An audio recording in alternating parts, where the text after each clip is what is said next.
ఓం నమ శివాయ. ఓం శ్రీమాత్రే నమ. ఎవరి ప్రాణమైతే యమునితో వివాదం లేకుండా, అంటే యముని ప్రమేయం లేకుండా వారి ప్రాణము భగవంతునిలో ఐక్యమవుతుంది అంటే మనకి భజగోవిందంలో సాక్షాత్తు శంకరాచార్యుల వారు ఒక మాట చెప్పారు. భగవద్గీత కించితదీత గంగాజలలవ కనికా పీత్వా సకృతప్రియేన మురారీ సమార్చ్య క్రియతే తస్య యమేన చర్చ. అంటే ఎవరైతే భగవద్గీతను కొంచెమైనను పఠిస్తారో, అలాగే ఎవరైతే గంగా జలమును కొద్దిగైనా తాగుతారో, అలాగే ఎవరైతే శ్రీకృష్ణ పాదపద్మాలను నిత్యం అర్చన చేస్తుంటారో వారికి చావు అనేటువంటిది సులభంగా వస్తుంది.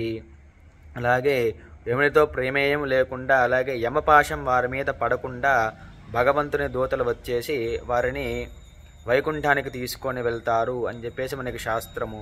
అందుకే నిత్యము కూడా గోవింద నామస్మరణ చేయండి అని చెప్పేసి మనకి శంకరాచార్యుల వారు చెప్తున్నారు. భజ గోవిందం భజ గోవిందం గోవిందం భజ మూఢమతే.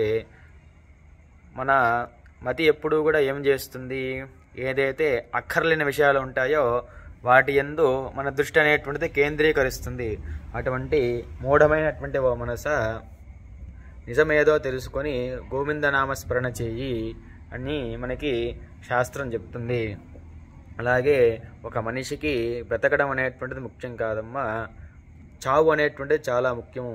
ఎందుకంటే బతకడం అంటే ఎవరో ఎలాగైనా బతికేస్తుంటారు, యాచకం చేసి బతుకుతూ ఉంటారు, ఉద్యోగం సముపార్జన చేసి బతుకుతూ ఉంటారు, ఎలాగైనా బతుకుతూ ఉంటారు. కానీ చావు అనేటువంటిది మనిషికి చాలా దుర్లభము. ఎందుకంటే కొంతమంది చూడండి నడి రోడ్డులో అనాథ శవాలలాగా చనిపోతూ ఉంటారు.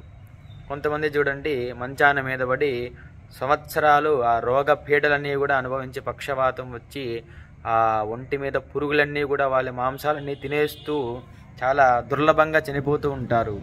కొంతమంది చూడండి సునాయాసంగా అలా కళ్ళు మూసుకొని మరణిస్తూ ఉంటారు. మూడిటికి తేడా చూడండి. ఎవరు ఏ ఇబ్బందులు లేకుండా చనిపోతారు అంటే, ఒకటి వారి జీవితంలో పూర్వపుణ్యమైనా ఉండాలి, లేదా ఈ జన్మలో ఎక్కువ సత్కార్యాలైనా చేసి ఉండాలి.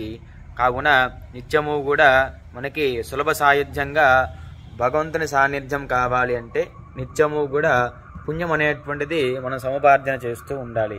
ఆ పుణ్యం దేని వలన వస్తుంది అంటే భగవన్నామస్మరణ చేయడం వలన, అలాగే భగవంతుని ఆరాధించడం వలన, అలాగే భగవంతుని అర్చడం చేయడం వలన మనకు వస్తుంది. కావున నిత్యము కూడా మన కుదిరినటువంటి సమయాన్ని అంతా కూడా భగవంతునికి కేటాయించడానికి ప్రయత్నిద్దాము.